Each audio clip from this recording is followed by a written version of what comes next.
Surface tension का doubts ले रहा हूं बुकलेट्स का comprehension section.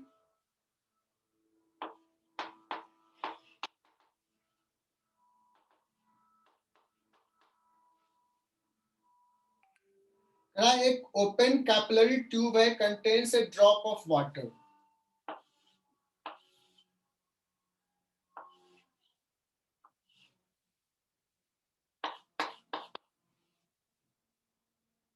Internal diameter of the tube is given.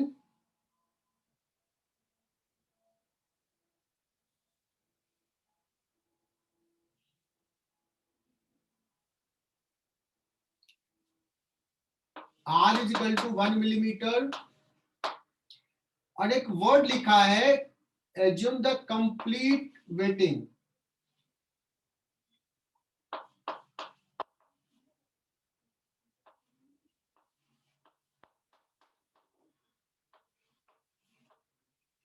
इसका मतलब हुआ सार्थक, क्या कहेंगे इसका मतलब? Theta is equal to 0। यहां तक समझ में आया? और ये कॉन्सेप्ट हम पढ़ा दिए, मैं एक्सपेक्ट करता कि तुम लोग सही सही सॉल्व करते इसको, ठीक है ना? ये होना चाहिए था। सरफेस टेंशन T जो दिया हुआ है 0.073 दिया हुआ है SI यूनिट में। G का वैल्यू थोड़ा कॉम्प्लिकेटेड दे दिया है, G का वैल्यू लेना है 9.8, 10 नहीं दिया है। अगर मैं सिंपल सा पूछूं कि how much height it will rise, अगर हम इस कैपिलरी ट्यूब को वाटर में डिप करते तो H इज इक्वल टू होता 2T अपॉन R रो G। कितना रहता है? 2 इंटू 0.073 अपॉन R हो जाएगा 1 millimetre, rho 10 to the power 3 और G इंटू 9.8। क्या ये सॉल्व हो जाएगा? H yes sir. कितना आया है? किसी ने सॉल्व किया है?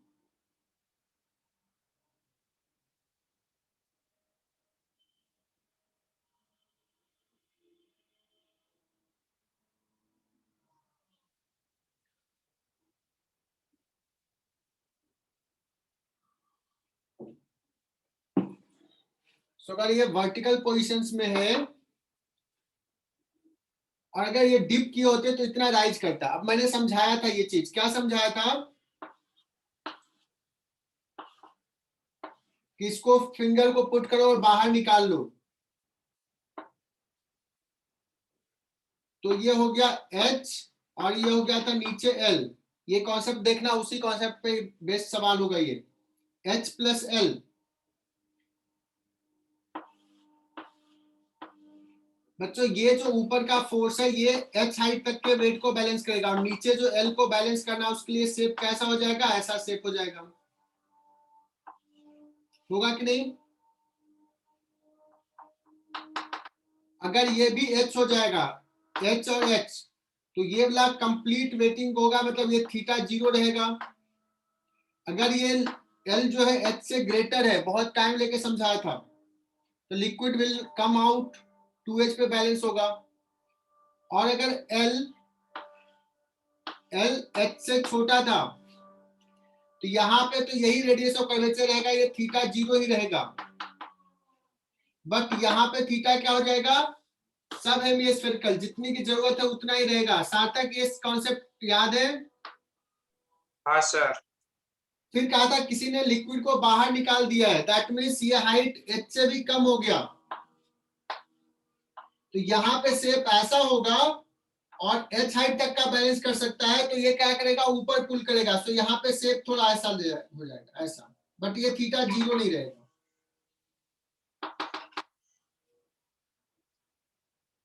क्लियर? तो हम लोग देखते हैं कि क्या क्या पूछा है। इसी कॉन्सेप्ट पे ये पूरा सवाल होगा।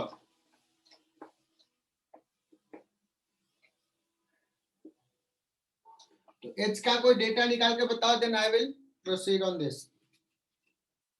किसी ने मैसेज किया क्या?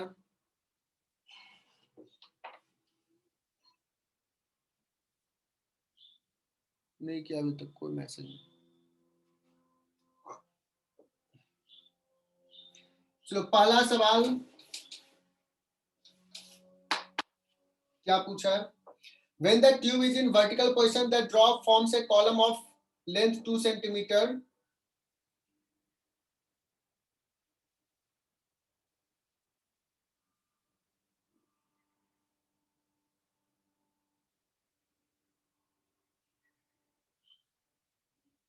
तो रेडियस ऑफ कर्वेचर पूछा है।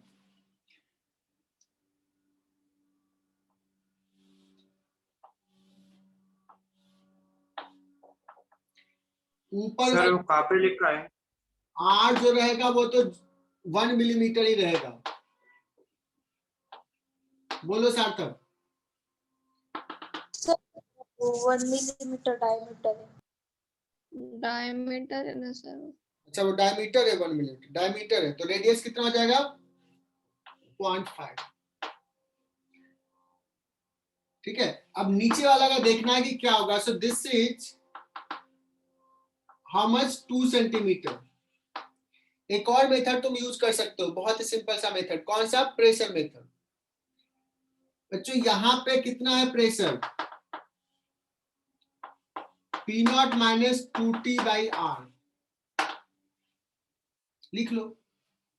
और यहां से H हाइट नीचे आएंगे तो बताना ये 2 सेंटीमीटर पे कितना प्रेशर होगा, कितना से बढ़ेगा? रो जी एच से बढ़ेगा। How much pressure? 2T/R का वैल्यू निकाल लेते हैं पहले। 2 into 0.073 divide by R 0.5 millimetre. Calculate करो ये कितना आ रहा है। 2 से मल्टीप्लाई कर दो तो ये 1 मिलीमीटर हो जाएगा। 4 इंटू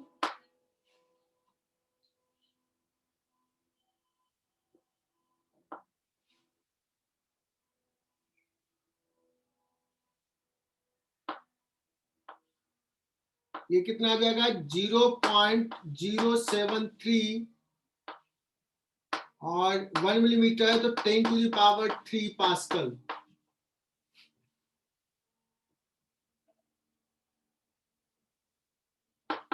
ठीक है, और ये रो जी एच देख लेते हैं। रो जी एच कितना है?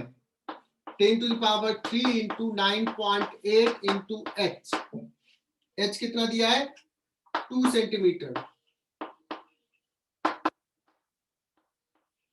19.6 इंटू 10⁻² सेंटीमीटर 1 पास्कल।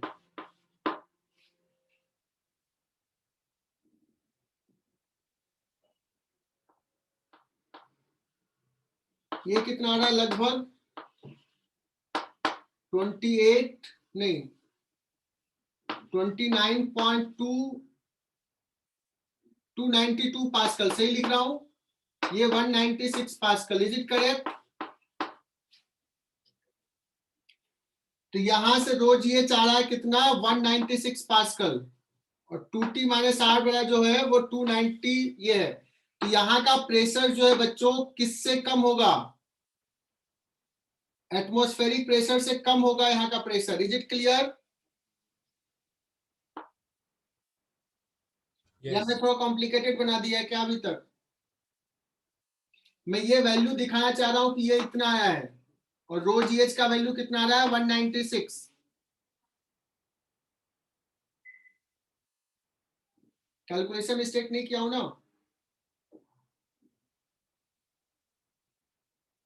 कोई तो बोलो कुछ। अनिकेत कैलकुलेशन सही है सर। कैलकुलेशन सही है। अब सुनना, अब बताओ यहां का प्रेशर दिस प्लस 196 तो P0 से कम है क्या है ये? P0 minus 292 plus 196। P0 minus कितना हो जाएगा ये? 98 नहीं, ये 496। यहाँ का प्रेशर P0 माइनस 96 है। बताओ ये कैसा कर्वेचर होगा बच्चों? ऐसा कर्वेचर होगा कि नहीं? Yes sir. यहाँ पे P0 है, ये कॉन्केव साइड है, सॉरी कॉन्वेक्स साइड है, कम है प्रेशर P0 से। पूछेगा यहाँ रेडियस ऑफ कर्वेचर कितना है, तो 96 इज इक्वल टू हो जाएगा 2t by r1। So r1 is equal to क्या हो जाएगा, 2 इंटू 0.073 डिवाइड बाई 96।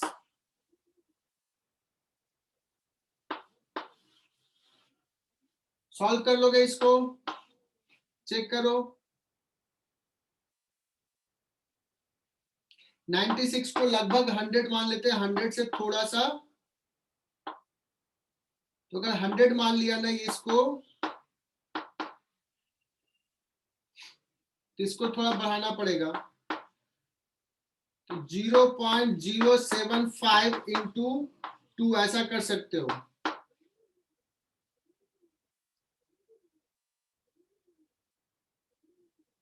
ये करके देखो, ये मैच कर रहा है।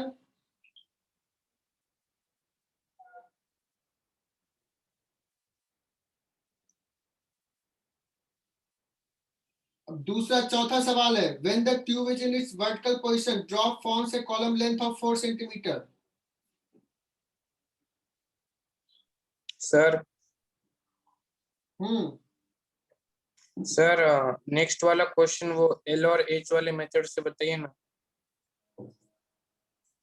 एल और एच मेथड से ही तो बता रहा हूं, एक सेकंड, इसको मिटा रहा हूं मैं।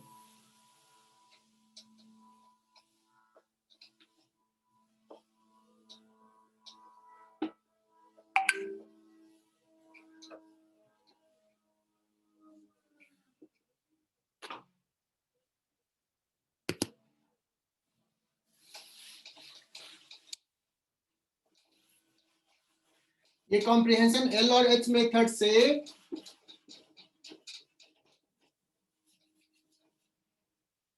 पहले तो सबसे पहले मैंने कहा कि ऐसा निकाल लो तो आइडिया लग जाएगा तुम्हें कर्वेचर कैसा होगा। अगर वाटर का ड्रॉपलेट का कॉलम लेंथ दिया है तो नीचे का सरफेस किस शेप का होगा वो बताने के लिए मैंने कहा कि सबसे पहले एच निकाल लो, तो तुमने कोई कैलकुलेशंस करके बताया नहीं।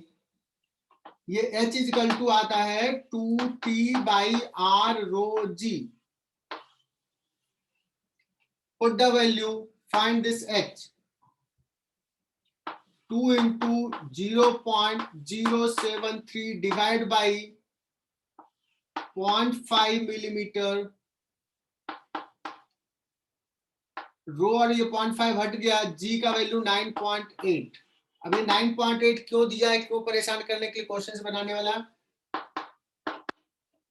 वैल्यू दे दिया। कहीं से ऑथर फॉरेन ऑथर से निकालता है तो ऐसे ही वैल्यू दिया रहता है, आईआईटी मोस्टली थोड़ा आसान कर देता है। एनीवे, तो ये वैल्यू निकाल लो बच्चों। 4 इंटू 0.073 डिवाइड बाई 9.8, इतना मीटर, 0.03।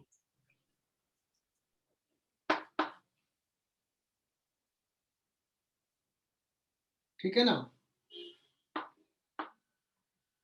अब इसका वैल्यू कुछ करोगे तो कितना आता है, 0.03। 0.03 एग्जैक्ट आ रहा है क्या, कुछ और होगा, इतना मीटर, इसका मतलब हो गया बच्चों 3 सेंटीमीटर। इस आइडिया से हम ये बता सकते हैं कि 3 सेंटीमीटर तक राइज किया। अब पहला सवाल में पूछा है, फर्स्ट सवाल में, कि ये कॉलम लेंथ 2 सेंटीमीटर का है, 2 सेंटीमीटर मतलब 3 से कम है, तो सर्टेनली ये यहां से ऐसा शेप रहेगा। दूसरा सवाल में पूछा है सेकंड में कि कॉलम लेंथ 4 सेंटीमीटर का है। क्या है कॉलम लेंथ, 4 सेंटीमीटर का, तो 3 सेंटीमीटर से ज्यादा है तो यहाँ पे शेप ऐसा रहेगा। और मैक्सिमम कितने का हो सकता है, 6 सेंटीमीटर का हो सकता है। Isn't it?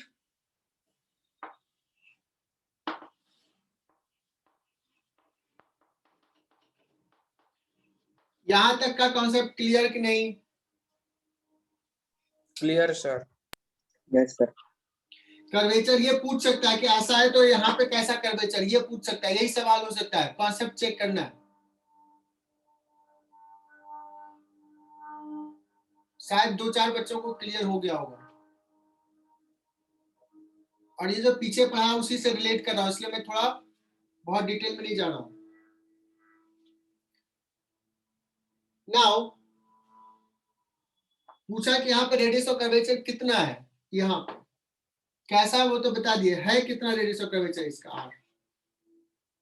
तो मैंने कहा कि यहाँ का प्रेशर है पी नॉट, यहाँ से जस्ट नीचे जो प्रेशर होगा यहाँ पे ये हो जाएगा P not minus 2t by इसका रेडियस आर।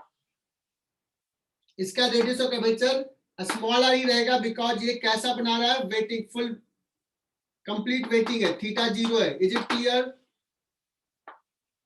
यहां से h हाइट नीचे आएंगे तो यहाँ का प्रेशर हो जाएगा P not minus 2t by R plus rho G H, ये वाला h। और मुझे पता है यहाँ का प्रेशर है कितना, यहां से कम है, कितना है, P not minus 2t by r1। r1 is radius of curvature in this case. ये इक्वेशंस लिखो, इसी का वैल्यू हमने पुट किया था, ये आया था 296 समथिंग या 292, ये आया था 196 समथिंग, और ये वैल्यू पी नॉट तो चला जाएगा, r1 निकाल लिए थे। हो जाएगा सर।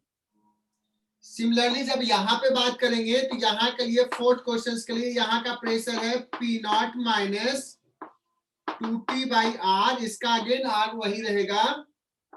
यहाँ का प्रेशर हो जाएगा पी नॉट 3 सेंटीमीटर पे, नीचे आएंगे और बढ़ जाएगा, तो यहां से हो जाएगा रो जी इंटू एच, ये 4 सेंटीमीटर का कॉलम है यहाँ का प्रेशर। और यहां से मैं बताऊंगा कि यहाँ का प्रेशर पी नॉट है, तो यहाँ का प्रेशर हो जाएगा P nought plus 2t by R 2, plus लिखेंगे बच्चों, कर्वेचर ऐसा होगा। Is it clear?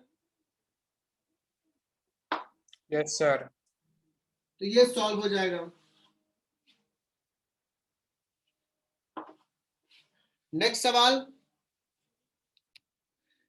हम लोग स्टार्ट करने वाले हैं नया topic, that is viscosity.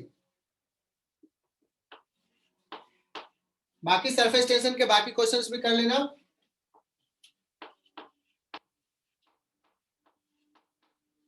Booklets complete कर लेना।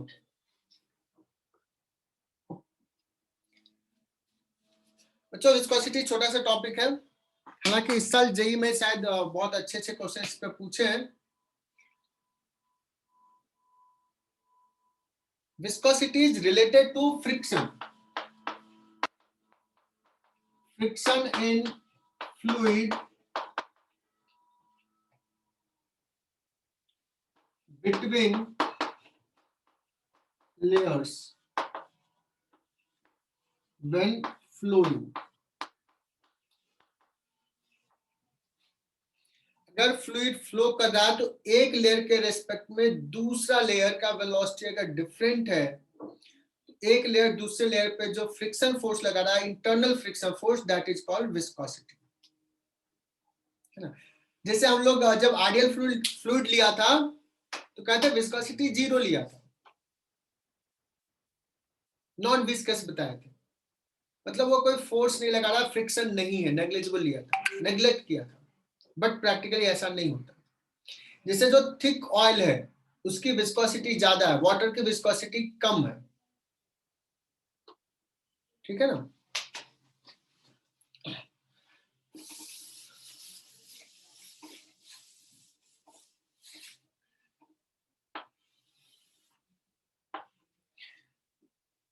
सपोज एक प्रोफाइल बना रहा हूं, वेलोसिटी का प्रोफाइल। अगर किसी कोई फ्लूइड लिक्विड फ्लो कर रहा है, सपोज एग्जांपल ले रहा हूं कि एक रिवर से वाटर का फ्लो है, और रिवर का डेप्थ कुछ है, तो जो टॉप लेयर है बच्चों उसका वेलोसिटी कुछ इतना है, उसके नीचे वाला लेयर का ना वेलोसिटी थोड़ा कम होता है, उसके नीचे वाले का और कम होता है.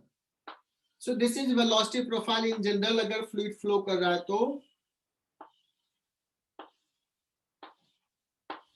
और जो लेयर ग्राउंड को टच कर रहा है,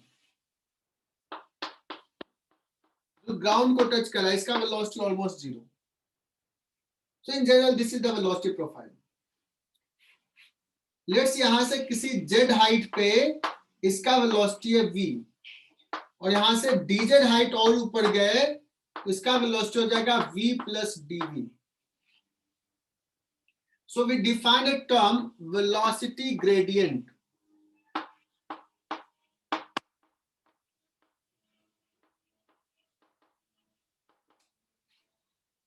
इसका मतलब वेलोसिटी डिस्टेंस के साथ कैसे चेंज कर रहा है, किस रेट से चेंज कर रहा है, that is called dv by dz.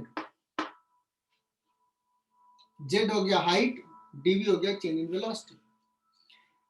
कोई मुझे बता सकता है what is unit of velocity gradient, what is the dimension? किस फिजिकल क्वांटिटी का डायमेंशन वेलोसिटी ग्रेडियंट के डायमेंशन से मैच करेगा? फ्रीक्वेंसी. क्या बात है, फ्रीक्वेंसी का. बहुत बढ़िया, 1/2 बहुत बढ़िया. तो ये बच्चों ये सवाल आ सकता है जेई मेन में, मेडिकल में तो बहुत फेमस रहता है ऐसे सवाल.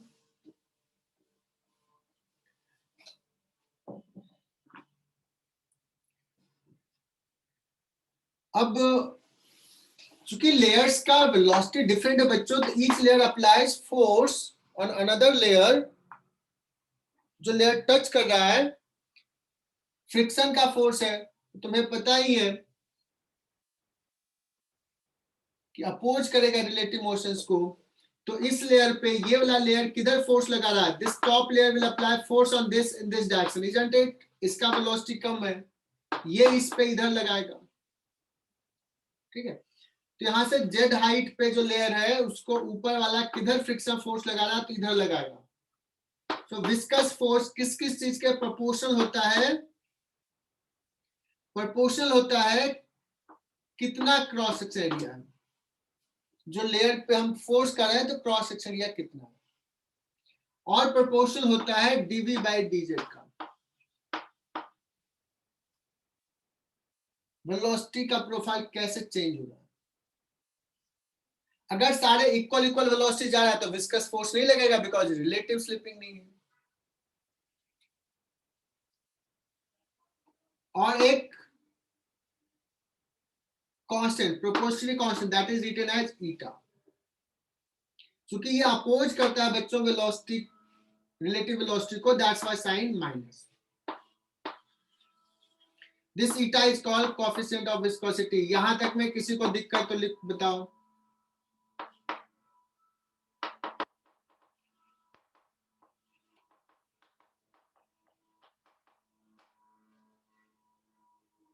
Coefficient of viscosity, note it down.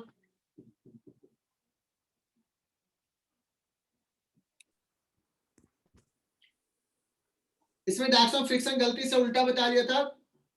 ये लेयर का वेलोसिटी कम है, ये लेयर का वेलोसिटी ज्यादा है, तो ये जेड वाला लेयर डीजेड ऊपर जो लेयर है उसका वेलोसिटी ज्यादा है तो कम करना चाहेगा, इसलिए फ्रिक्शन फोर्स इधर, इस पे फ्रिक्शन फोर्स इधर.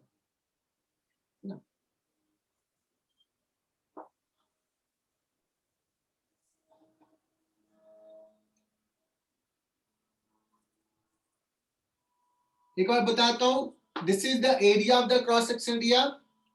जिस लेयर की बात करें उसका cross section area, dv by dz किस रेट से वेलोसिटी चेंज कर रहा है.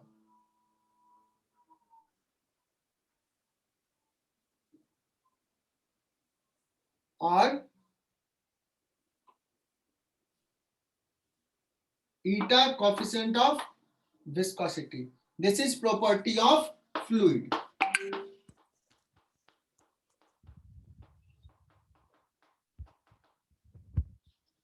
This is property of fluid. अब यहां पे लिख लेना ईटा जो है This is highly dependent on temperature. Option of viscosity जो है हाईली डिपेंड ऑन टेम्परेचर। अब ये सवाल आ सकता है,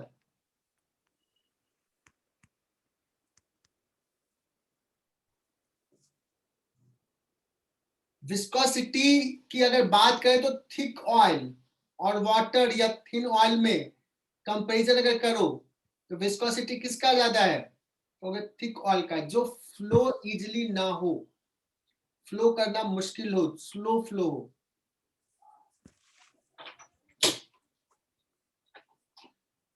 अगर मैं बात करूं कि जब रोड बनता है तो कोल टार को देखा, मतलब वो बिछाते हैं, मतलब डालते हैं रोड पे, ब्लैक कलर का जो होता है, कहीं कहीं पे देखोगे बहुत सारा ऐसे ही रखा हुआ रहता है, मतलब, और खासकर ठंडे के दिन में, सर्दियों के दिन में वो जमा हुआ रहता है और गर्मी के दिन में थोड़ा पिघल जाता है। और जब बनता है रोड तो तुम देखे हुए कि वहां पे कोई आग जला के कुछ तो करते रहता है। किसी ने ये ऑब्जर्व किया है? Yes, sir. Yes, sir. तो जो गर्म क्यों करता है? गर्म करते तो देखते हो वो पिघल जाता है, वैसे बोलते हैं लैंग्वेज में, पिघल जाता है और वो इजीली स्प्रेड हो जाता है, रोड पे स्प्रेड कर देता है। फिर नॉर्मल टेम्परेचर पे आ गया तो थोड़ा थिक हो गया, फिर वो उससे चिपका रहता है। दैट मींस अगर हम टेम्परेचर बढ़ाते हैं लिक्विड का तो उसका फ्लोएबिलिटी इंक्रीज करता है, इजीली फ्लो होता है, विस्कोसिटी कम हो जाता है। तो मैं क्या लिखूंगा ईटा के बारे में? For fluid eta decreases upon increasing temperature. लिख लो इसको। क्या कहा? This is highly dependent on temperature. Fluid liquid के लिए ईटा डिक्रीज करता है इंक्रीजिंग टेम्परेचर। और एग्जांपल्स याद रह जाएगा बच्चों। आयुष कुछ कहना चाह रहे हो क्या? No sir. हर्ष बड़े क्लियर हुआ ये स्टेटमेंट? Yes sir. लेकिन कहोगे सर आपने, अच्छा एक सेकंड, यहाँ फ्लूइड लिख दिया, फ्लूइड नहीं बच्चों, यहाँ लिक्विड। लिक्विड, फ्लूइड और लिक्विड में क्या डिफरेंस है? फ्लूइड में गैस भी आता है, Gas. गैस दोनों है ना, तो लिक्विड के लिए कहा। और फॉर गैस, अब गैस कर सकते हो तुम बच्चों, अगर मैंने यहाँ पे ऐसे लिख दिया फॉर गैस, क्या होगा? Increase. Sure short gas, sure short, एकदम सही। Eta will increase upon increasing temperature. This is fact, ऐसा होता है।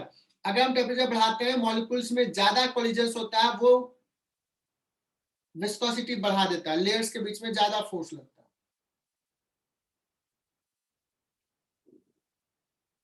लेकिन लिक्विड में क्या होता है, अगर हम टेम्परेचर बढ़ाते हैं तो मॉलिक्यूल्स के बीच का डिस्टेंस थोड़ा बढ़ जाता है, तो वो इजीली फ्लो होता है, फ्लोएबिलिटी इंक्रीज हो जाता है, फ्लोएबिलिटी।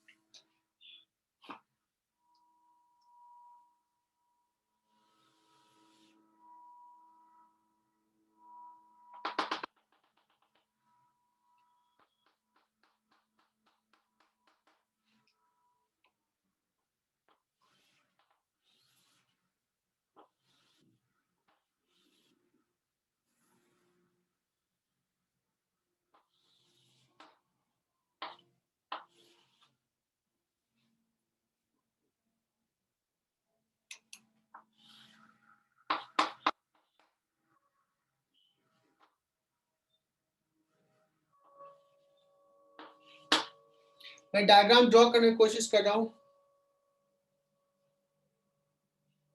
आवाज जा रही है क्लियरली? Yes, sir. अच्छा एक ना टेबल है, उस टेबल पे एक थिन लेयर ऑफ ऑयल है,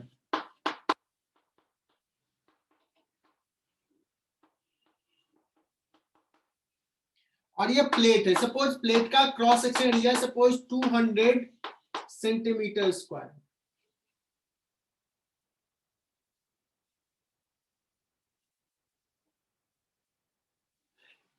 इसको कितना फोर्स लगाना पड़ेगा to move this plate with constant velocity v nought is equal to 5 centimetre पर second if thickness t is equal to 1 millimeter.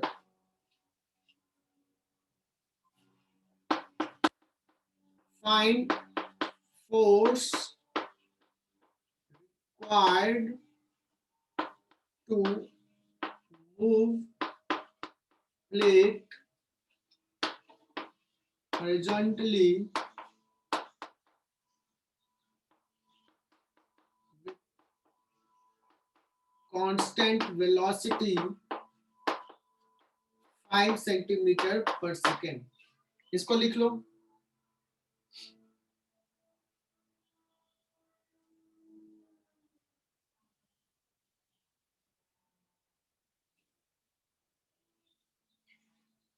Sir force की रिक्वायरमेंट क्यों होगी, तो समझना बच्चों, ये फिक्स टेबल है, तो यहां पे जो लेयर है विस्कस लेयर,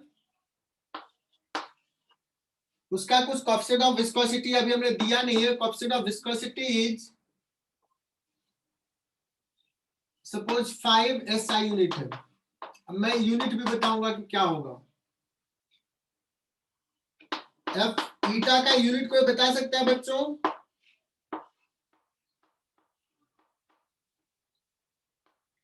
ईटा का जो यूनिट होगा वो होगा न्यूटन न्यूटन सेकंड पर मीटर स्क्वायर। इसको ऐसे भी कह सकते हैं, पास्कल सेकंड भी कह सकते हैं। न्यूटन पर मीटर स्क्वायर पास्कल। क्लियर?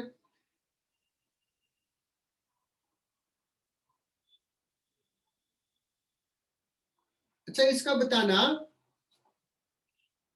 कि ये ऐसा यूनिट है, लेकिन इसका फेमस यूनिट जो है ना वो सीजीएस यूनिट फेमस है।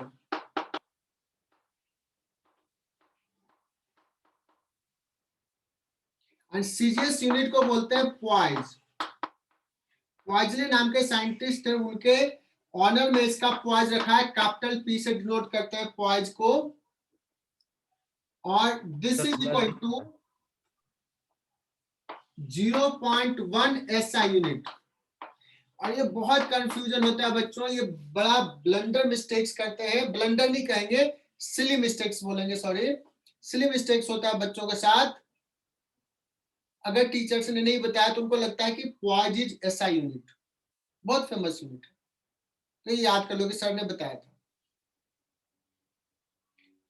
और SI यूनिट और सीजीएस यूनिट में कन्वर्जन तुम कर सकते हो। जैसे अगर ये SI यूनिट है, सीजीएस यूनिट में इसी को लिखना है, तो न्यूटन का सीजीएस यूनिट क्या होता है? डाइन डाइन तो SI unit is equal to, dyne में लिखेंगे 10 to the power 5 बच्चों। सेकेंड का तो वही रह जाएगा, सेकेंड दोनों में सेम है। और मीटर का कितना हो जाएगा? सेंटीमीटर। 100। तो ये कितना हो जाएगा? मीटर स्क्वायर हो जाएगा 10 to the power 4, तो हो जाएगा 10 poise. So 1 SI unit is equal to कितना हो गया? 10 poise. 1 poise is equal to 0.1 SI unit. Clear?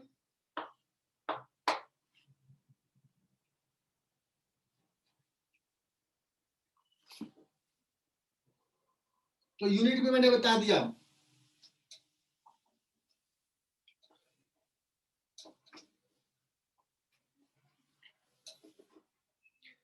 ये बेसिक सवाल ले रहा हूं।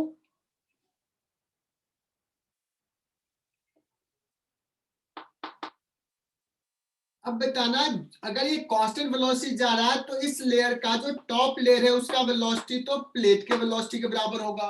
उसके बाद वेलोसिटी लेयर का कम होते जाएगा, कम होते होते होते फाइनली हो जाएगा वेलोसिटी जीरो। किसका? बॉटम का। तो what is d v by DZ?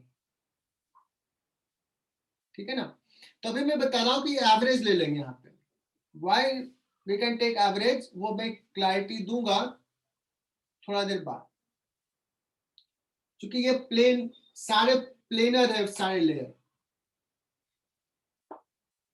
तो डीवी बाई डीजेड जो हो जाएगा वो एवरेज हो जाएगा, और एवरेज हो गया v nought upon height T, velocity gradient, यहाँ का जीरो, यहाँ का वी नॉट, तो जाएगा 5 सेंटीमीटर पर सेकेंड डिवाइड बाई 1 मिलीमीटर।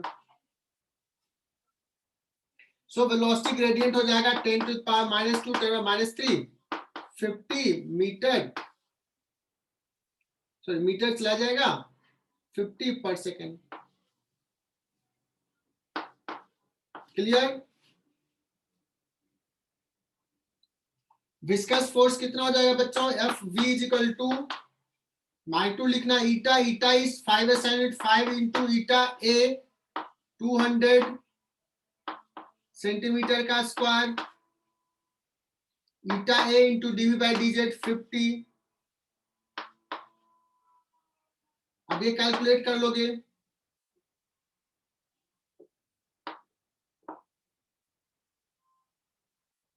कितना आ जाएगा? 50 न्यूटन। Is it correct?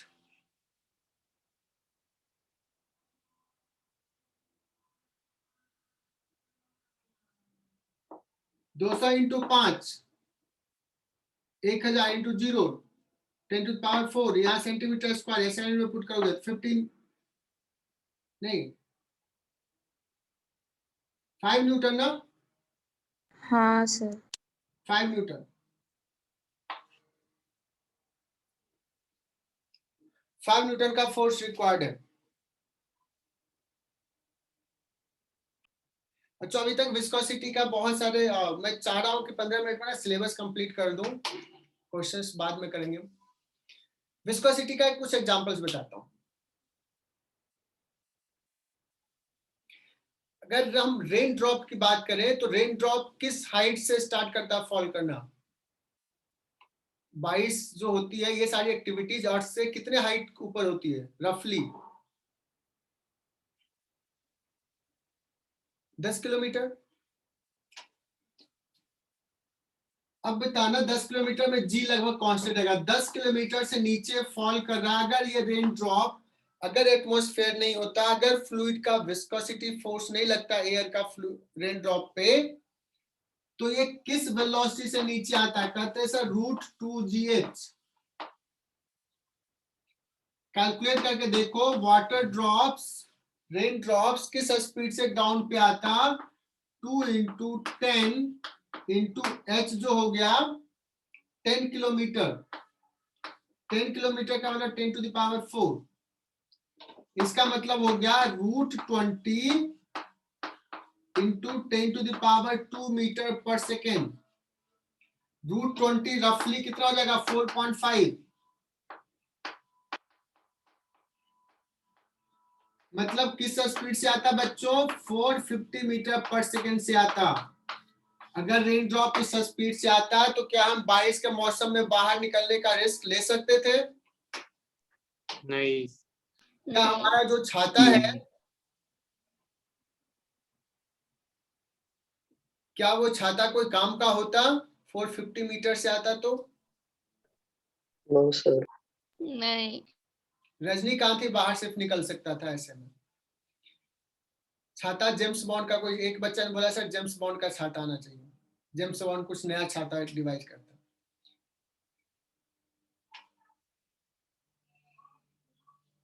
ओले के वक्त भी स्पीड ऐसा थोड़ी होता है, 450 is the speed of the bullet, रफली ये होता है ना? तो लेकिन ये रेन ड्रॉप जो स्पीड आता है वो कम होता है स्पीड। रेन ड्रॉप का स्पीड तो बहुत ही नॉमिनल स्पीड होता है, तो क्यों इतने कम स्पीड से आता है? Reason is the viscosity force. Air का विस्कस फोर्स लगता है। बच्चों अगर कोई रेन ड्रॉप या कोई भी बॉडी अगर किसी विस्कस फ्लूइड से पास कर रहा है तो विस्कोसिटी का फोर्स लगता है Fv, और वो विस्कस फोर्स डिपेंड्स अपॉन कि उसका स्पीड क्या है। अगर ज्यादा स्पीड है तो ज्यादा विस्कस फोर्स लगता है। विस्कोसिटी का फोर्स स्पीड पे डिपेंडेंट है, प्लस इसके साइज पे भी डिपेंडेंट है। और इसके लिए एक लॉ है जो एक्सपेरिमेंट से, डायमेंशनल एनालिसिस से भी डिराइव होता है, और एक्सपेरिमेंट से उसका वैल्यू निकाला जाता है, that is called Stokes law. तो ये लिख लो। मैं थोड़ा सा सिलेबस बढ़ाने की कोशिश कर रहा हूँ, सवाल में बाद में करूंगा। हालांकि इसमें रूडोल्फ के बहुत सारे सवाल हैं,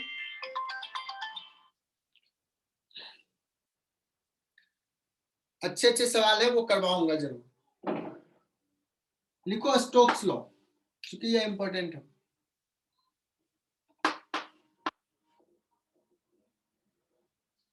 इट सेज दैट कि अगर कोई spherical body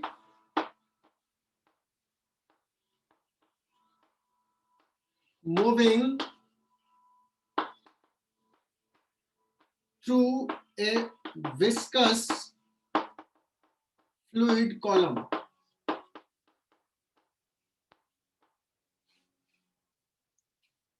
spherical body moving through a viscous fluid column, then viscous force is equal to, रट्टा मार लेना बच्चों, अभी अभी रट्टा मार लेना, मुझे भी मारा हुआ, रट्टा मारा हुआ है, 6 pi eta RV, this is the viscous force। 3-4 बार मन में अभी याद कर लो। विस्कस फोर्स कितना लगेगा? कंडीशन क्या? Spherical body, r is the radius. अगर स्फेरिकल नहीं है तो उसका डायमेंशन का प्रोपोर्शनल होगा, एग्जैक्टली ये नहीं रहेगा, कुछ अलग होगा, फैक्टर यही, प्रोपोर्शनलिटी यही रहेगा, बट ये टर्म चेंज हो जाएगा। So this is only for spherical body. 6 pi eta RV, greater the eta of the fluid, greater will be the viscous force। बड़ा होगा बॉडी, विस्कस फोर्स ज्यादा होगा, वेलोसिटी ज्यादा तो विस्कस फोर्स ज्यादा। अब बच्चों एक रेन ड्रॉप की बात करें, रेन ड्रॉप अगर स्टार्ट किया फॉल करना तो शुरुआत में विस्कस फोर्स नहीं लगेगा, because velocity zero. Because of the mg ये एक्सलेट कर रहा है तो वेलोसिटी बढ़ रहा है, वेलोसिटी बढ़ रहा है बट विस्कस फोर्स भी बढ़ रहा है। So what will happen to acceleration? As velocity will increase, viscous force will increase, opposite force will increase, so acceleration will decrease. But as long as acceleration नीचे है, velocity बढ़ रहा होगा। velocity बढ़ रहा है तो viscous force बढ़ रहा है। एक समय acceleration जीरो हो जाएगा क्या? हाँ।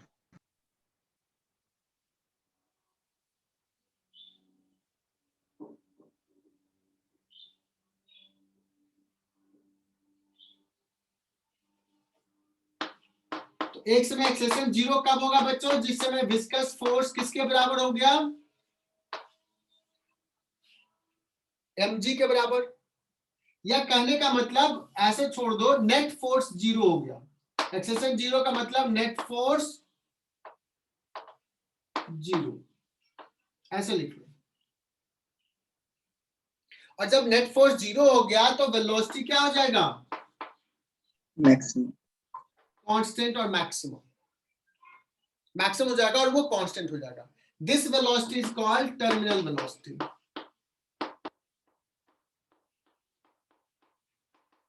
क्या बोलते हैं इसको? Terminal velocity. Is it clear? Sir हाँ बोलो। सर स्टोक्स लॉ की वो स्टेटमेंट एक और बार बता दीजिए। If a spherical body is moving through a viscous liquid column,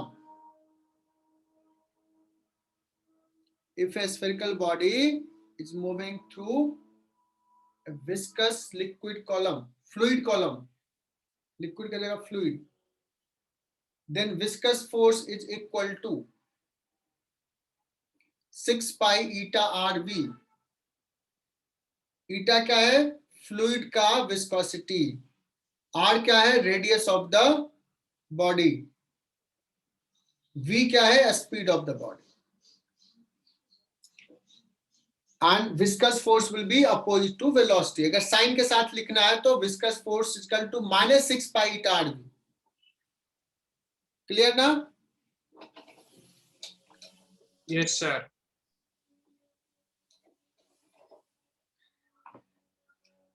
बच्चों बहुत जल्दी मैं एक डेरिवेशंस करवा रहा हूं।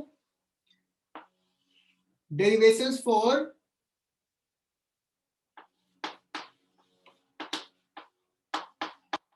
derivation for terminal velocity।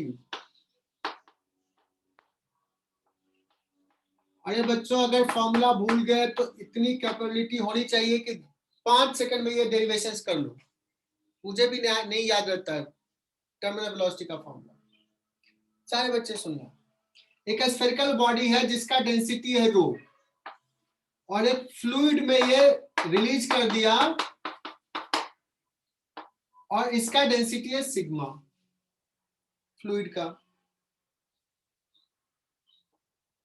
अब इसका वेलोसिटी बढ़ रहा, एक समय इसका वेलोसिटी टर्मिनल वेलोसिटी हो गया vt, t for terminal.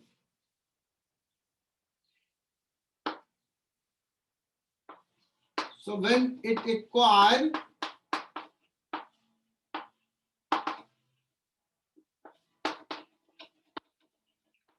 terminal velocity,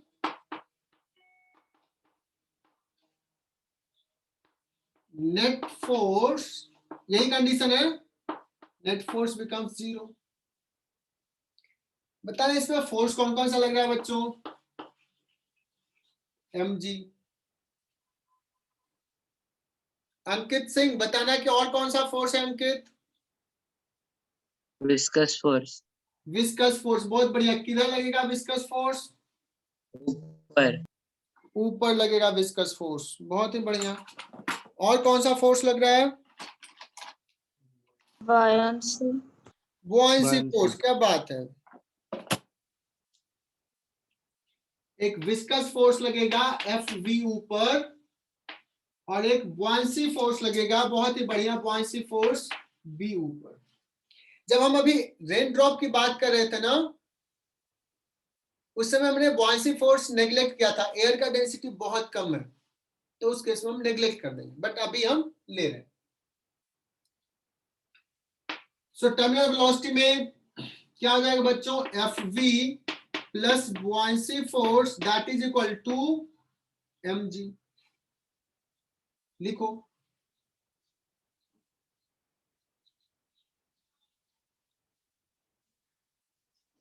Fv plus buoyancy force is equal to mg। Fv हो जाएगा 6 pi eta R V. Buoyancy force हो जाएगा बच्चों 4 pi by 3 R cube into sigma into G. ये हो जाएगा 4 pi by 3 R cube into rho into G. इसको इधर लेके चले जाओ। 6 पाई ईटा आर वी, थोड़ा फास्ट लिखना। 4 पाई बाई 3 खुद से करना बच्चों, लास्ट में रिजल्ट देख लेना। रो माइनस सिग्मा इंटू जी, पाई पाई जाएगा,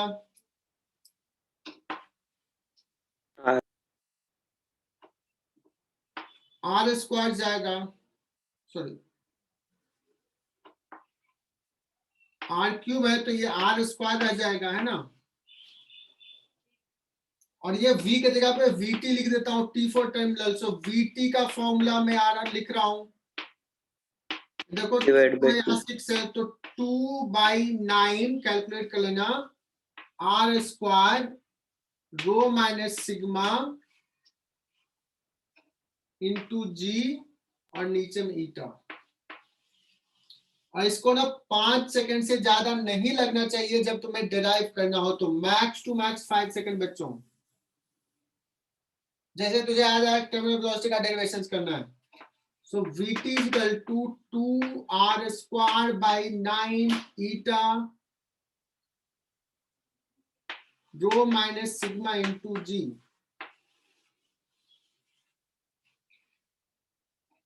अब बताना, अगर कोई सवाल पूछ दे बच्चों कि एक रेन ड्रॉप ग्राउंड पे r रेडियस का है, वो v0 वेलोसिटी से पहुंचता है।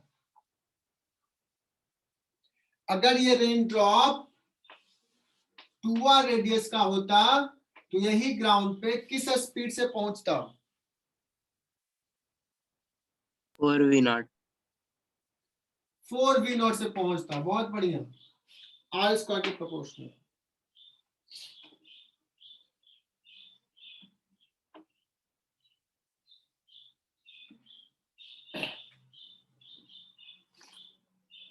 अगर कोई कहता है कि एक सर्टेन एरिया में छत पे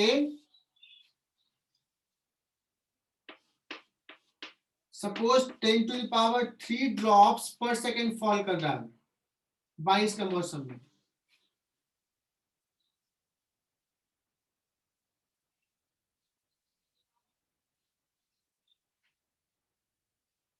(10⁻³ ड्रॉप्स पर सेकेंड फॉल कर रहा है।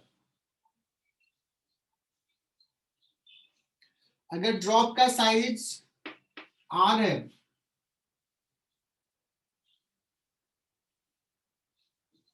अगर ड्रॉप का साइज r है तो फोर्स सपोज F0 है।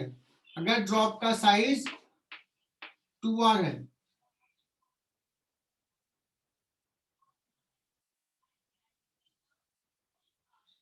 तो फोर्स कितना हो जाएगा F dash? Can you calculate?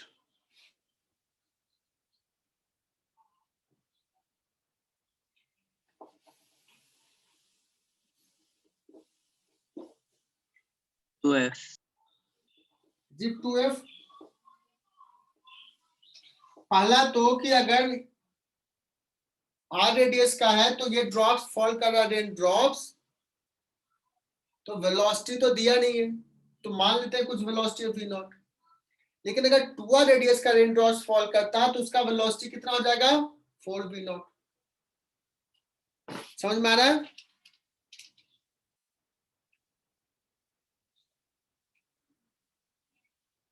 Four v0 से स्ट्राइक कर रहा है, तो फोर्स इज इक्वल टू क्या होता है? चेंज इन मोमेंटम पर सेकेंड बच्चों।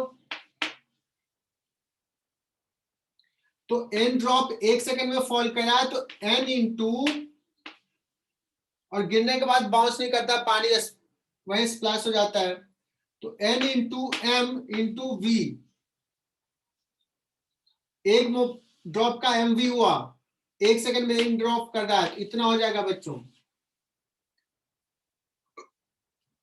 n तो दोनों केस में सेम लिया है, और m पहला केस में जो m है, तो दूसरे केस में f डैश क्या हो जाएगा?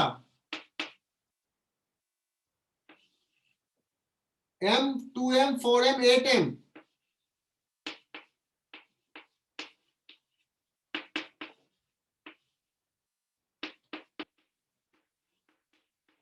क्या मैंने सही कैलकुलेशंस किया बच्चों?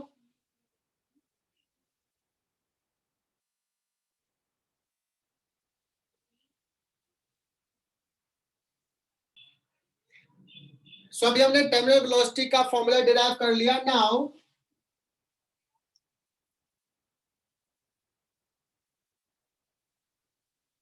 मैं पूछ दूं टर्मिनल वेलोसिटी में, मुझे चाहिए t इक्वल टू 0 पे गिरना शुरू किया, किसी भी टाइम पे कितना वेलोसिटी है?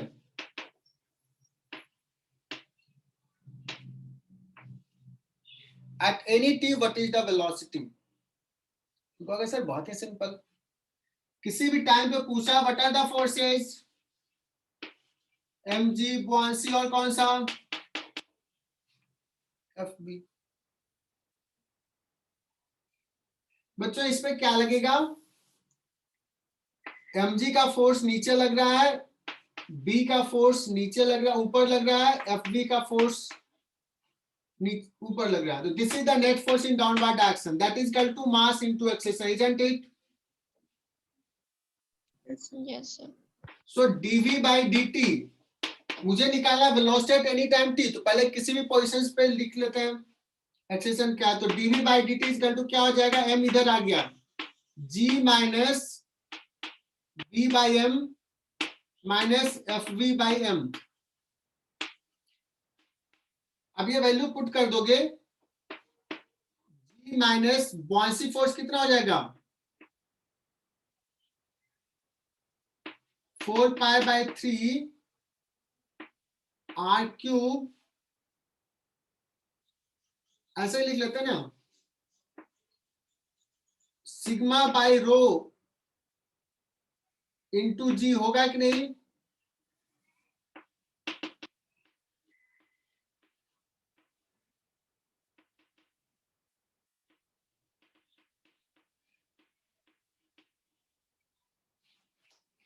देखो तो ये सही लिखा बच्चों। तो dv by dt is equal to आ जाएगा, यहां से थोड़ा अरेंज कर लेता हूं, rho minus sigma upon rho G minus, इसको भी अरेंज कर लेते हैं, 9/2 पाई गया 9 eta r² into rho into V. बच्चों इसको a ले लेता हूं, इसको b ले लेता हूं शॉर्ट में समझने के लिए। तो dv is equal to a minus bv into dt, इसको नीचे लेके आ जाओ। दिस इंप्लाइड लॉन, इसका इंटीग्रेशन मैं बता रहा हूं, dv का इंटीग्रेशन क्या होता है, सो dv by v, a by v का। तो फास्ट करूंगा तो कुछ बच्चे का ऊपर से निकले जाएगा। इसका लॉन में आएगा बच्चों आंसर। तो क्या तुम लोग मुझे बता सकते हो velocity at any time t का फंक्शन? सारा चीज क्लियर है, खुद से डिराइव करना, नोटबुक में चेक करूंगा।